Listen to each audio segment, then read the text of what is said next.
This might be the most divisive roller coaster at Universal Orlando. Minecart Madness is the anchor attraction of Donkey Kong Country as part of Super Nintendo World at Epic Universe. It is one of only two ever built, with the first opening at Universal Studios Japan in 2024. The two rides were built hand in hand with each other, so if one had issues during construction, they could get help from the other side. Minecart Madness was built with one goal in mind: simulating the track jumps that you might be familiar with in the Donkey Kong video games. Everyone's always toyed with the idea of what if a roller coaster could jump the tracks. Universal said, what if we built a fake track to hide the real track, so when we have these segments where it looks like the track ends, you can safely traverse to the other side. It's a great idea, and they did this using a one-of-a-kind cantilever boom arm. So underneath the fake minecart track, you have this vertically oriented track that can support this huge arm on the right-hand side to hold a four-person ride vehicle.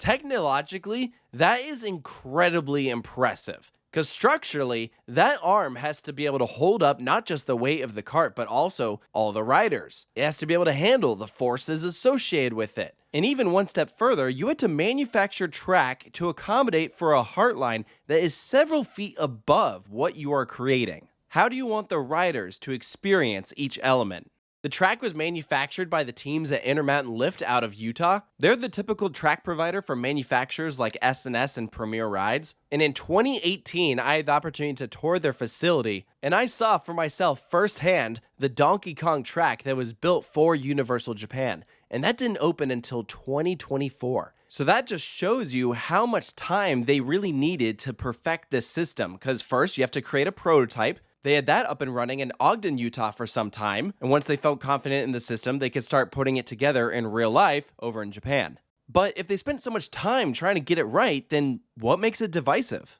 Well, unfortunately, when the ride opened on day one, it was already rough. And this really comes down to, frankly, the ride system. As soon as you put a vehicle several feet away from your track, that means any little nuanced bump or kink will cause a shudder or movement with that vehicle, and you will feel it. Any error that might have seemed small now will feel exaggerated. It's the same reason why if you ride a B&M wing coaster, those seats further from the track are going to be rougher than the seats closer to the track. X2 has the same problem. Minecart Madness has unexpected jolts and a side-to-side shuffle that almost kind of reminded me of how like an older Wild Mouse might feel.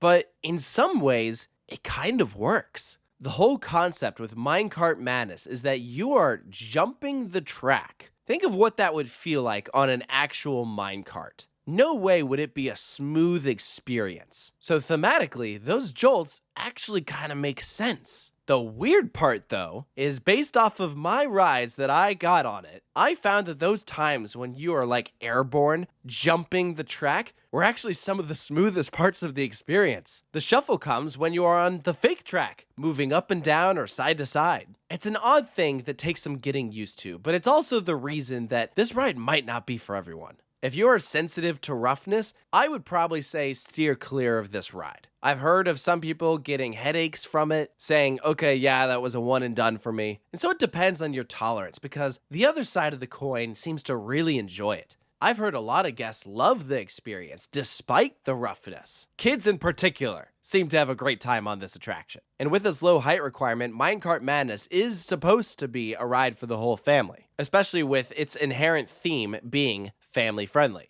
And while I personally have never played the game, I've of course seen tons of images and videos from it, and I think they did an incredible job matching that energy. Minecart Madness is the anchor of Donkey Kong Country, and everywhere you look, you can see a ride vehicle going. These minecarts are being dispatched every 20 seconds. There is always motion on that track. And when you combine that with the beautiful visuals, detailed scenery, the whole place is kinetic. You can get enjoyment just from watching this thing go around. And you're going to have a lot of time to watch this thing go around because, unfortunately, Minecart Madness pulls some of the longest queues maybe you've ever seen. As you can tell, each vehicle only seats 4 passengers at a time. This was done on purpose so that every rider can clearly see the track jumping effect. Even if you were to add one extra row of seats, the illusion goes away. Frankly, after experiencing it both in the front and back rows, by far the best experience is if you're in the front. The illusion still works in the back. The seats are just ever so slightly elevated, so it kind of gives you that stadium seating look. So you can still tell what's going on, but if you were to add an extra row, I don't think it would work. That's why they have to be dispatching so frequently, because the capacity inherently is low, especially for a universal attraction. Minecart Madness can run with a maximum number of 16 vehicles at a time. That would mean roughly an hourly capacity of 1,120 people. At least as of now, during the early days of Epic Universe, more often than not, I've seen them run around 12 or 13 vehicles, but at the lowest, it could be like 9. And every time you take off a vehicle, naturally, it means a reduction in capacity. So don't be surprised when you go to Epic Universe or Universal Studios Japan and you see that Minecart Madness is the longest line in the park. And at least in Epic Universe's case, this attraction is also open for early entry. So if you are a normal guest arriving at Park Open, you're too late. Minecart Madness already has well over an hour line. So either you have to suck it up and deal with it, or you could try and be a little strategic and hit it maybe at the end of the night. And frankly, Donkey Kong at night is a vibe. I love the headlights on the vehicles, the mist over the water. It's very atmospheric, so a night ride is not a bad option. The other caveat that makes riding this a little difficult is this is a prototype ride system. It is the only roller coaster at Epic Universe that is not using tried and true technology. Not only do you have a complicated system with this boom arm and the fake track underneath, but you also have onboard audio, those working lights on the vehicles that I just talked about, various animatronics during the ride. There's a lot of things that could go wrong. So when Minecart Madness experiences downtime, frankly, it might not be a quick fix. In every visit I have made to Epic Universe, I have attempted to ride Minecart Madness at least once. My actual rides I have had on Minecart Madness are about half of the amount of times I have waited for it. The line is always long, and it moves kind of slow. Frankly, I'm not even sure I recommend the single rider line. It might save you like 15 or 20 minutes, but don't expect it to get you to the front of the line in a reasonable amount of time. Minecart Madness is an ordeal to experience. And so, unfortunately, what happens is sometimes people wait an exorbitant amount of time to ride, and so then they are left disappointed with the actual experience. This roller coaster is not a long one.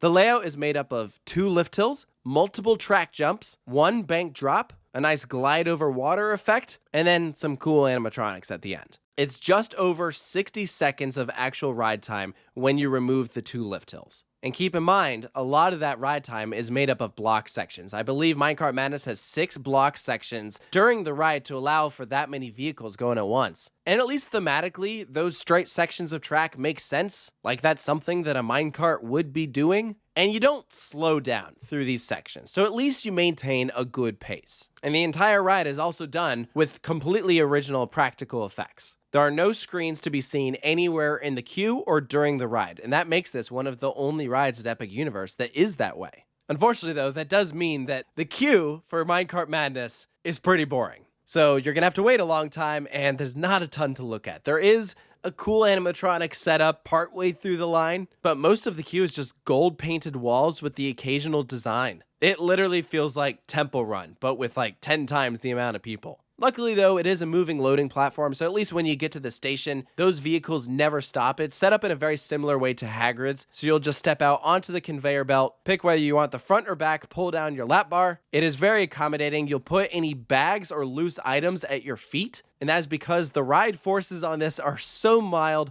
that any items you bring with you are not going anywhere. An exact top speed of Minecart Madness has not been formally released, but I feel like there's no way it's more than like 30 miles an hour. But let's go back to that track jumping effect. Does it work?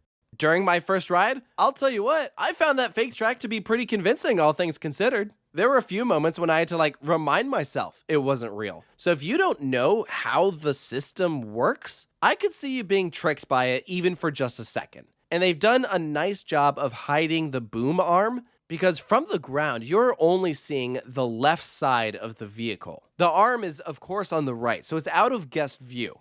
Granted, it's pretty impossible to hide during those jumps, but when the fake track is in place, it does obscure the view of the arm.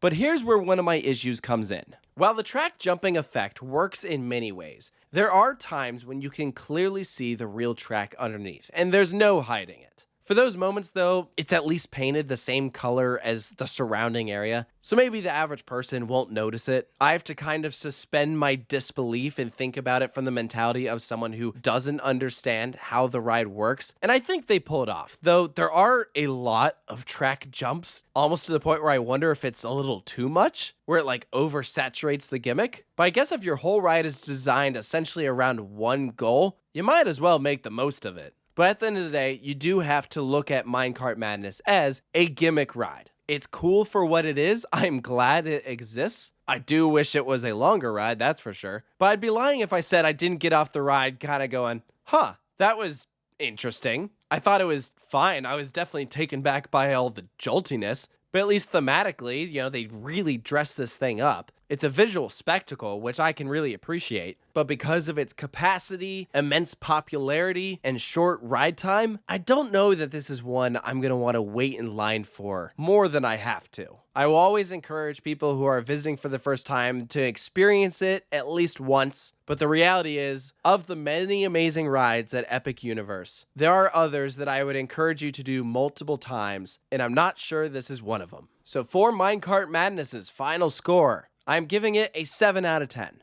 I think it's an incredibly clever use of technology. The theming during the ride is great. There's a few moments here and there that I wish were better, along with maybe a more interesting queue. And I'd absolutely like to see maybe something done about that roughness, if there is anything they can do. But I still like it enough that I recommend giving it a try. So come out to Epic Universe. Let me know what you think of Donkey Kong's Minecart Madness. If you agree with the points that I brought up, and if you think there's anything I missed, be sure to let me know. And stay tuned for more coaster reviews here at Coaster Studios. And I'll see you next time.